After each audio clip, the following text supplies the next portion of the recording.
Madam Vice President, thank you for doing this interview with the Associated Press. Of course, it's good to be with you. So we're in Jakarta for a regional summit, but before we start with that, I wanted to talk about a little bit of news elsewhere. Russian President Vladimir Putin is reportedly planning to meet with North Korea's Kim Jong-un to acquire weapons. What do you make of this, and what do you think that says about the state of the war in Ukraine right now?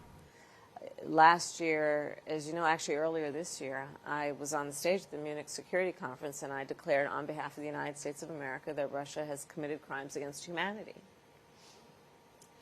The idea that any nation would give ammunition to a country that has committed crimes against humanity, what it might mean in terms of how that ammunition could be used in terms of grain silos, and the list goes on. So it is not only ill-advised, I'm concerned about it. We are concerned about it. But, you know, here's the bottom line. Russia has been levied a strategic failure. President Biden yourself took office in the wake of the January 6th attack. Looking forward to the election year, are you worried about the prospect of more political violence going forward? I hope and pray there will be no more political violence. And I am glad to see that the American people and our system of democracy and rule of law are holding people accountable who attempted to upend the democratic process and the election of the President of the United States. And I am also concerned that there are people, so-called leaders, extremists around our country who are engaged in a full-on attack against our democracy. I'm very concerned about that. You mentioned holding people accountable. Obviously, a big issue right now is the indictments against President Trump. Is that part of what you mean about holding people accountable for January 6th? Well, as you know, I spent the majority of my career as a prosecutor. I believe that people should be held accountable under the law. And when they break the law, there should be accountability. And I support it when it happens. And does that extend to the former president? Well, everyone has their right to their day in court. But absolutely, people should be held accountable, but under our system of law, right? Let the evidence and facts take it where it may. One issue for voters in the upcoming election is President Biden's age. An AP poll recently showed that 77% of Americans and 69% of Democrats believe he's too old for a second term. Do you think he's ready to serve as president until he's 86? And somebody who works with him, have you seen changes in recent years? First of all, let me say that our president has been an extraordinary leader who has accomplished things that previous presidents hoped and dreamed and promised they would do and did not achieve. So yes, I see him every day. A substantial amount of time we spend together is in the Oval Office, where I see how his ability to understand issues and weave through complex issues in a way that no one else can to make smart and important decisions on behalf of the American people have played out. And so I will say to you that I think the American people ultimately want to know that their president delivers and Joe Biden delivers.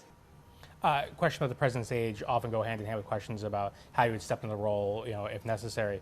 Do you feel prepared for that possibility? And serving as vice president prepared you for that job? Yes. And how would you describe that process? Which process? Like as far as being ready for that. Well, first of all, I'm answering your hypothetical, but Joe Biden's going to be fine, right. So that is not going to come to fruition. But let us also understand that every vice president understands that when they take the oath, that they must be very clear about the responsibility they may have to take over the job of being president. I am no different. Let's talk about the reason why we're here in Jakarta for the summit of the Association of Southeast Asian Nations. This is your third trip to Southeast Asia.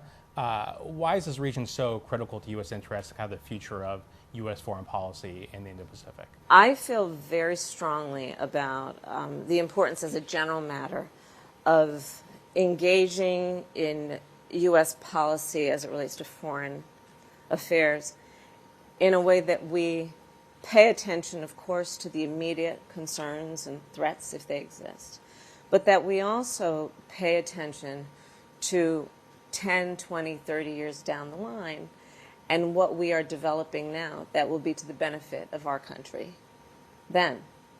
When I think about Southeast Asia and this region in the Indo-Pacific. First of all, Southeast Asia, you're looking at a population of over 600 million people, at least 2/3 of which are under the age of 35. Think about what that means, especially when you look at so many of these countries that have thriving economies. Think about what it means when you look at the fact that at least 1/4 of U.S. exports come to this region. Think about it when you think about what we're talking about in terms of the South China Sea, and at least 1/3 of trade travels through shipping through that channel. And so we as Americans, I believe, have a very significant interest, both in terms of our security but also our prosperity, today and in the future, in developing and strengthening these relationships.